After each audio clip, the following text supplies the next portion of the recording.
Hello, and welcome to Spoiler Piece Theater, the podcast that doesn't give a shit about spoilers. We just want to talk about the movies. My name is Evan Crean. My pronouns are he, him. I am co-chair of the Boston Online Film Critics Association, co-author of your 80s Movie Guide to Better Living, and co-host of the It's Pictures podcast. And my name is Dave Riedel. My pronouns are he, him. I'm a member of the Boston Online Film Critics Association, and I yap about movies. Woo woo. That you do. We are going to be talking about one movie on the show this week, but before we get to that movie, I'll mention that over on our Patreon this week, in honor of its 40th anniversary this year, we are talking about the 1986 film Star Trek IV, The Voyage Home. And we have a good time talking about that one. Sure do. So if you're a patron, check that out. And if you're not a patron, please consider joining for $5 a month. You get access to weekly bonus episodes like this one, where we talk about fun movies like Star Trek 4. And you also get to vote in monthly polls. We're going to be putting one out soon, so keep an eye out for that. And what else do I need to say about the Patreon? And a thank you to our sponsor piece patron, Heather Sachs. Thank you for your support, Heather. Oh, thank you, Heather. All right. On this week's show, we're talking about the new Apple TV Plus movie, The Dink, which stars Jake Johnson, Mary Steenburgen, and Ed Harris. And yes, let's see. So it's directed by Josh Greenbaum. It's written by Sean Clements. And here's the one-sentence IMDb summary, which I already can tell is kind of wrong. A washed-up tennis pro tries to save a club by reluctantly playing pickleball to earn his father's respect. Not right at all. No, it's not right at all. So, yeah, Jake Johnson plays a washed-up tennis pro, Dustin Boyd, and his whole thing is like, I broke my wrist when I was like on top of my game, and I was totally going to beat Andy Roddick, and, you know, woe is me. I'm like riding that, former glory as a like junior tennis instructor at the tennis club where my dad, Ed Harris, is in charge of tennis operations or something is like his title. Yeah. And what happens is the pickleball people are taking up more and more and more space. The pickleball people, of course, led by Patton Oswalt in this movie. Yeah, they're basically saying like, hey, like we need space here. We need courts. Like, you guys need to take us seriously. We have the votes to like put in the new courts. And Ed Harris is like, well, I'm going to like leverage this old thing in the club's charter to like create a tennis duel. And then the winner of that can actually decide. And Jake Johnson thinks, oh, like I'm a shoo-in for this. My dad's totally going to pick me. He's definitely not, because he's not proud of his son. He thinks his son's a fucking loser. So he's initially going to pick Chris Parnell, who we see very briefly in the movie as the guy who wins like the club tennis championship. Then later he ends up dying by owl in the attic, as we discover. And so Ed Harris just like as crawling funny back to as him. the description you just said. Wait a minute. Am I telling the truth or not? Well, we'll see. But yeah, he ends up fucking up his wrist again, and so his doctor, played by Ben Stiller, is like, you should play pickleball. It's a good way to kind of like rehab, and it's kind of similar to tennis, and you'll have fun. And he's like, I don't want to fucking do that, because he looks down on pickleball. And then Can he you goes blame and him? plays. No. Okay. Just asking. No. Then he goes and plays with a group of women, and he's partnered with Mary Steenburgen, and he realizes he actually is having a good time playing. He has a good time playing. He has a good time hanging out with her, and he falls for her. And she does not fall for him, but he basically like shows up, and there's this whole like bit about how she likes country music and has this like honky tonk event that she goes to, and he ends up like showing up in a cowboy hat and like dancing with her and kind of to make her ex-husband jealous a little bit. Although her ex-husband is dating Christine Taylor, so it's not like he took a shit in the dating pool. I know. I think that's what's so infuriating to Mary Steenburgen. She's like, well, I'm single, and he bagged Christine Taylor, who also her character's like super duper nice and is Yeah. like not shitty at all. She's like, that makes me even more mad that she's like really nice. Yep. And yeah, so I mean, there's some awkwardness there because then she's like, yeah, like I like you as a friend, but I'm not like into you like that. And so he kind of goes off in a huff and isn't doing the pickleball. And I don't know. Then his I'm dad trying to asks remember. him then his dad asks him, hey, I do need you to do the tournament. Right. Because then we learn he doesn't tell Jake Johnson that Chris Parnell had died, but he's like, well, so-and-so isn't the best player. You're the best player, so I need you to do it. And he's like, yeah. And then who tells him that he was died by Al? Who Ben was Stiller. that? Ben Stiller. His doctor, Ben Right. Stiller. And then he goes, yeah. Yeah, go ahead. Oh, then he goes and confronts his dad. He's like, he was killed by an owl? Huh? And then Ed Harris basically tells his son he thinks he's a loser, so Jake Johnson decides he's going to play for the Pickleballers instead. Right. And so his father hires Andy Roddick. Of all the retired tennis pros you could have gotten, you went with Andy Roddick. Now, I know he had a serve that was so hard that it kind of works for this story. But I mean, Roger Federer hit hard too. Djokovic hits hard. Of course, they're the wrong age, but Andy Roddick is only... I think he and Jake Johnson are roughly the same age, so I guess that's why it makes sense. But I also have a quibble with his character, but we'll get into that. Yeah, we'll get into that. So yeah, I mean, it's a climactic match, and then Jake Johnson wins. Anticlimactic match. Jake Johnson wins the coin toss, so he gets to decide that they're going to play pickleball. So Andy Roddick has to play pickleball and is grumbling about it. And they're playing.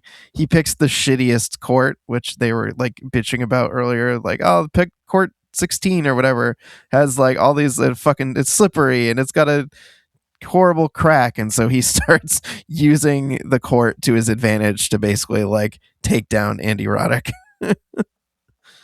And so, of course, yeah, he ends up winning. And then, when I was like, oh, Ed Harris is finally proud of him because he beat Andy Roddick finally. And, by the end, everyone's playing pickleball and having a good time, including Ed Harris, who's like been touting pickleball as like the downfall of civilization. And everybody's having fun. The end. Indeed. That is exactly what happens. Mm-hmm. All right, Dave. Let loose on this bad boy. I know you're eager to. I'm not eager because I got the impression from our text exchange earlier when I wrote my text to you that said, "Does the Dink get any better? I'm 25 minutes in," and you wrote something back to the effect of, "If you don't like it now, you're probably not going to be won over by it over the course of the movie." And I was like, son of a bitch. Yeah. I was like, it's pretty much operating on the same level the entire movie. So if it's not working out, it's definitely not going to suddenly I mean, wow this is basically an Adam Sandler movie just with Jake Johnson instead of Adam Sandler. And it's not as gross as an Adam Sandler movie. This to me has more dodgeball vibes than which is Adam why Sandler. He should have lost at the end. And they should have like... That is always, once I found out that Dodgeball originally ended, the ending they shot and they were going to release, it ended with Vince Vaughn stepping out of bounds and then, getting a penalty for that. And then when he steps back in, he gets hit by a ball. And then the movie ends there. And then the studio was like, you can't fucking... you can't have that as the ending of Dodgeball. Come on. Yeah. So I think they had already actually shot the ending that they used, but they were like, we just like the other one better. So yeah, this isn't a fucking Darren Aronofsky movie. It's like it should be. I would Dodgeball. love to see what what Darren Aronofsky would do with this fucking. This is the kind of movie. It just makes me mad that people think. Now, Evan, I'm sorry. I'm going to say it makes me mad that people think this is funny. I'm not mad at you. I know you're not. I'm not taking this personally, Dave. I just don't get it. I don't get it. I laughed 3 times and I wrote down what they were because one of them made me laugh really hard, actually. The first time is when Jake Johnson puts in the tape of the match that he played with Andy Roddick and the announcer says something to the effect of, and there's his father, and he looks so disappointed, and it's moments like this that make me glad I grew up without a father. And that just made me laugh. Yeah, that made me laugh too. I laughed really hard at that line. And then later, the only thing that Jake Johnson said the whole movie that made me laugh was when, and I like Jake Johnson too. I think that's what bums me out. But when he was at the dance or whatever you call it with Mary Steenburgen and her ex-husband, and he said, "I'm in a whole lot of your stuff these days, my guy." You know, because he's like, "Are you wearing my hat?" That made me laugh. And then finally, this funny. Made me laugh so hard, I almost thought I was watching a different movie. When Jake Johnson is telling his coworker who worships him the truth about his injury, that he went in and broke his own hand on the toilet, and there's a moment of silence, and then he says, "So your hand was like in the toilet?" And he can't stop obsessing about it. He's like, maybe when you tell this story, don't mention that you did it, or maybe say you washed your hands after you did this. I mean, I don't know what it was about that. It was just like the perfect amount of like just dead space before he's like, "So you put your hand in the toilet?" Yeah, I wasn't familiar with this guy Aaron Chen, but I actually thought he was very funny as the sycophant like buddy of, you know, Dustin's buddy who just like worships him.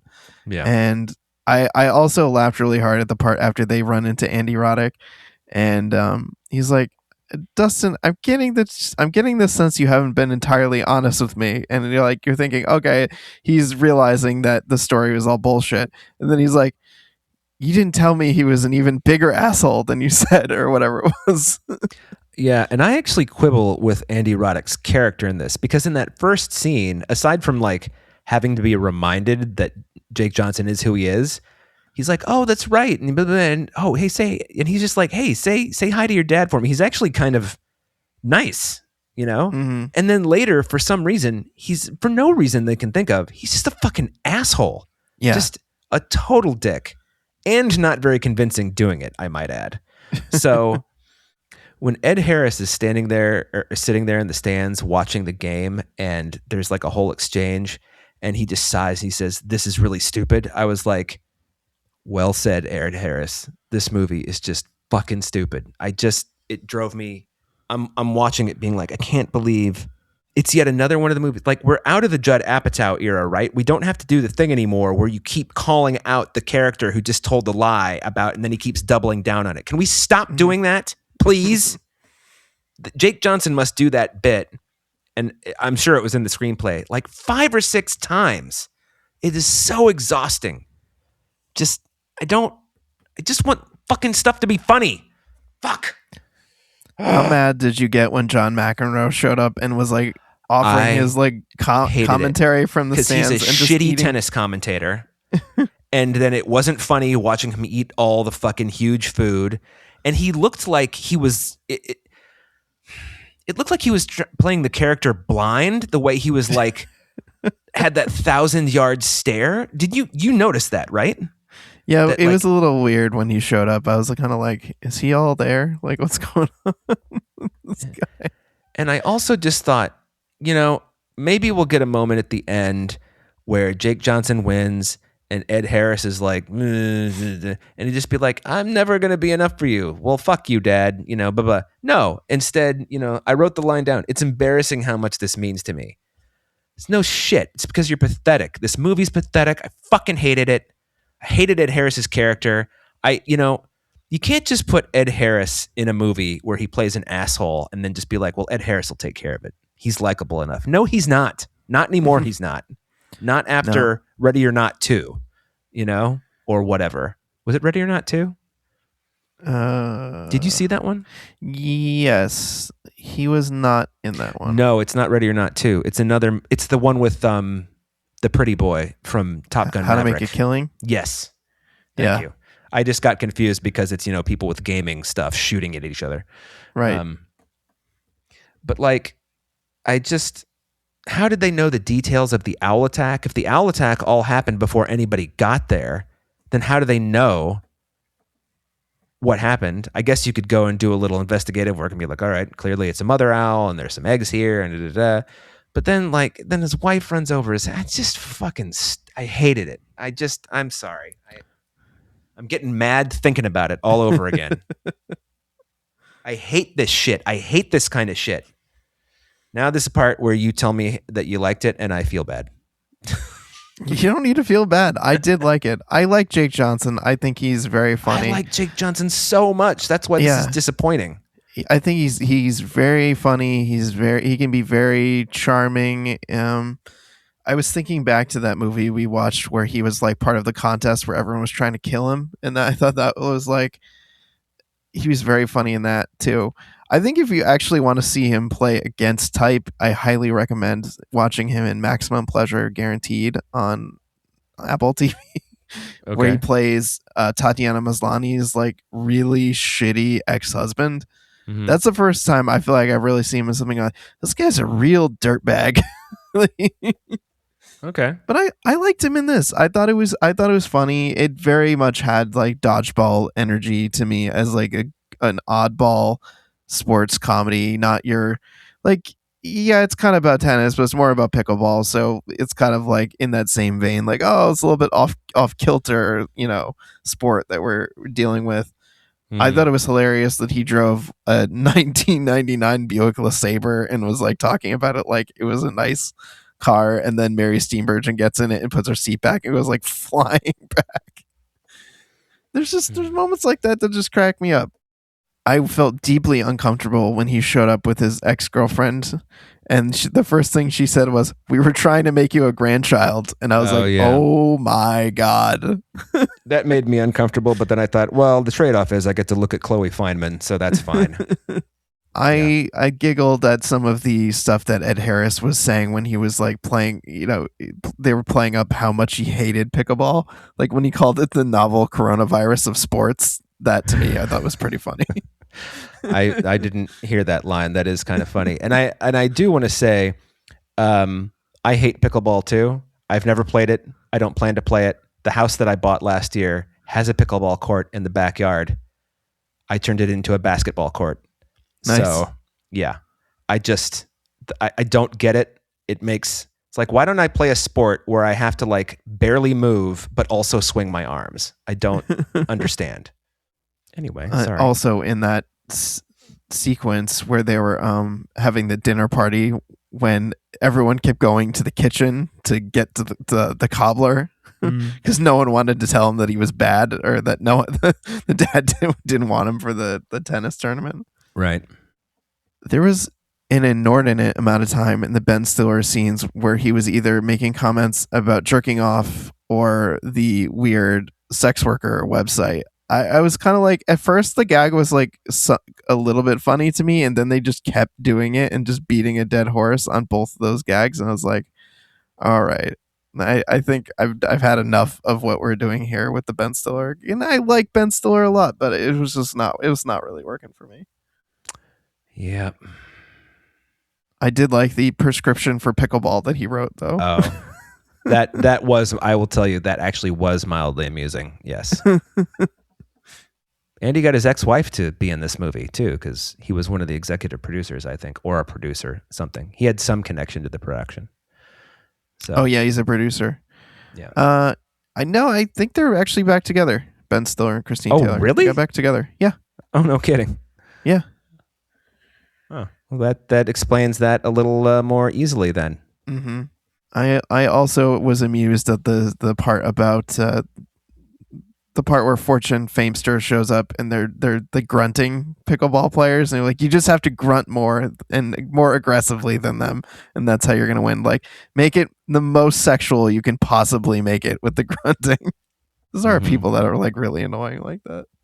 Yes, including the people in that movie who didn't make me laugh at all. So, I mean, that's just going to be a recurring theme. So I'll just kind of like let it. I'll keep it to myself unless I feel really adamant about something. Yeah, but I don't really know how much more I have to say about it. It worked for me. It wasn't like amazing or mind blowing. It was a goofy, fun time for me. Probably won't be very memorable in the long run. I'm not probably gonna be like, oh man, you know what? I really want to go back and watch the Dink. Yeah. Oh, I mean, I'm sure people do know this, but we should just tell them what a dink is. Oh yeah, it's a thing in pickleball where it's like a shot where you kind of like, what is it, like you hit it very shallow, so it just kind of barely lands inside the line, so that someone can't get to it, right? Right. It's basically like, think of a drop shot in tennis, you know. So My mind went to baseball. It's like it's kind of like a bunt. a little bit, yeah, if you lay it down the right way. Yeah. Yeah. Well, this is going to be a short episode, which is fine. But maybe we should think about, for the main cast, what is a Jake Johnson movie that you like a whole lot more than this that people should watch in addition to or instead of? I mean, I really like Jake Johnson in the Spider-Verse movies as Peter Parker. I think he's excellent. Peter B. in Parker. those. Yep. Yeah. I only know that because Henry and I watched it last week. I had forgotten the B. Oh, yep. And Self-Reliance, the movie we were talking about before, I think he directed that one, right? Where he's part of the contest where everyone's trying to kill him. That's another good Jake Johnson movie. Yeah, I don't think I saw that one. I can't remember. Oh, I thought we talked about it on the show. Could have sworn that we did. We talked about a movie where he had like some sisters who didn't like him or something. Is this the same movie? I think so. Yeah. Okay. Well, then you can see how memorable it was for me.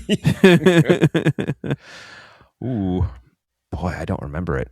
But you telling me like, oh yeah, it's, people are trying to kill him. That sounds interesting to me. So yeah, it's dark on my Letterboxd page. I have watched it. No, there you go. 2.5 stars is what I gave it. That's probably why I don't really remember. Does Anna Kendrick turn out to be a bad guy in it? I don't remember. I don't think so. I think she like originally was just kind of got involved for different reasons, and then it was kind of like, yeah, but then I like really started believing in this. Okay. There's a Jake Johnson movie that I really like that Olivia Wilde is also in. Drinking Buddies? Drinking Buddies. Yes. I like Drinking Buddies a lot. That's a good one. It's your guy Joe Swanberg, right? He's not my guy, Joe Swanberg. I think that's the only movie of his that I'm like, this is really good. I feel like a lot of his movies, I'm like, this is a good idea, but I do not like the direction he's taking it. Yeah. I like him as an actor a lot more than I do as a filmmaker. Every time he pops up in like a small supporting role, I'm like, this guy's fun. This is what he should do. Yeah, and I remember telling him that he played an excellent Dick in You're Next. He was excellent in that, and he has a great death scene too, where he just can't believe he's being stabbed by his brother. Yeah. Yep. So the Jake Johnson movie I would recommend would be Drinking Buddies. Yes, and then Mary Steenburgen. I can't recommend a movie she's in. She's not one of my favorites. She always just sounds like she's just waking up to me.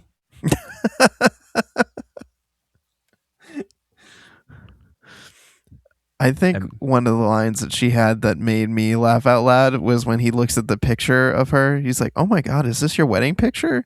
And she's like in the other room. She's like, "No, I just have a picture of a woman who looks similar to me on her wedding day." Mm-hmm. Yep.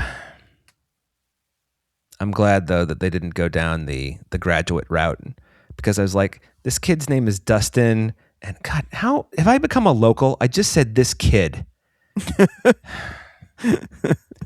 This guy's name is Dustin. This guy, guy. He's this dude. The main character's name is Dustin. Is that better? He's falling in love with an older woman. He doesn't know what he's going to do with his life. At least nobody says plastics. Okay. Yeah.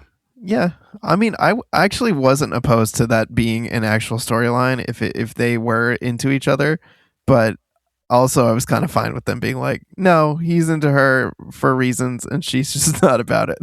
Yeah. Yeah.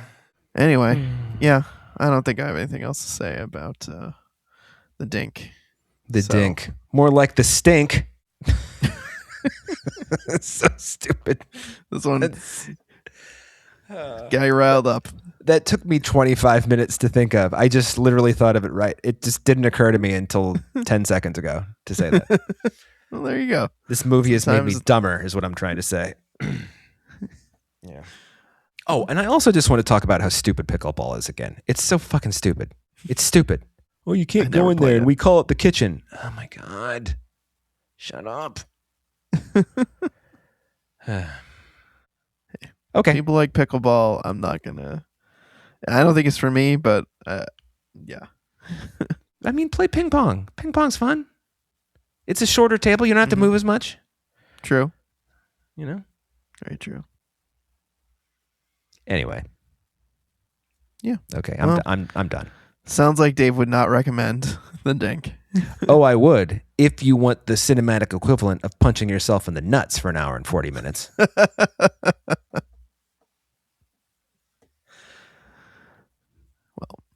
yeah. My groin did not feel the pain after. So. Evan was wearing his cup this day. Yeah. Athletically supported. We'll just say that. Oh my God. Yeah. Now we're just getting silly. But yeah, I had a good time. I think it's fun. But I get all the reasons why I didn't like it. It just, if it didn't work for you, it's not going to work for you. And it wasn't when you were 25 minutes in. I was like, it's not going to get any better. Yeah. Oh man. You're either on board with this movie or you're not. So. Yeah. Oh well. Oh well. I still like Jake Johnson, no matter what. So he's great. Can't win them all. Nope. Anywho, all right. I think that wraps that up. And that wraps up this episode of Spoiler Feast Theater. It's a shorter one, but sometimes it happens. Sometimes you have less to say. Sometimes you have more to say when you're talking about the Odyssey, like we were in the last episode. Right. And so I'll say thank you to our editor, Otto Clamor. Otto, thank you for making it sound so great every week. Really appreciate it. Thank you, Otto. And let's see what else. You can find the show anywhere you get podcasts. We also have a website, spoilerpiece.com. You can head over to our TeePublic store from there, get some of our merch.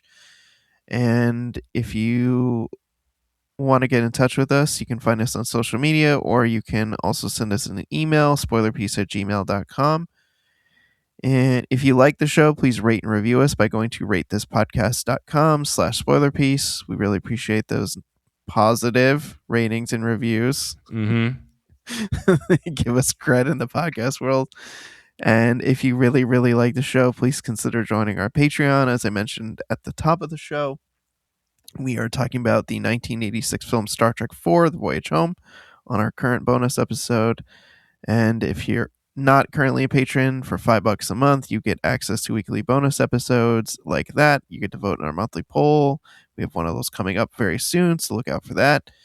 And I think those are all the things I'm supposed to say. So my name is Evan Crean. I'm co-chair of the Boston Online Film Critics Association, co-author of your 80s Movie Guide to Better Living, and co-host of the It's the Pictures podcast. You can follow me on social media as Real Recon, and that's real as in film real. And my name is Dave Riedel. I am a movie yapper. I'm a member of the Boston Online Film Critics Association, which I did not mention at the beginning, I don't think, or maybe I did. I don't know.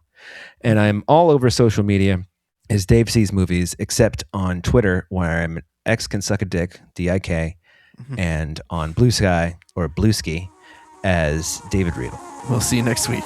Yeah, bye.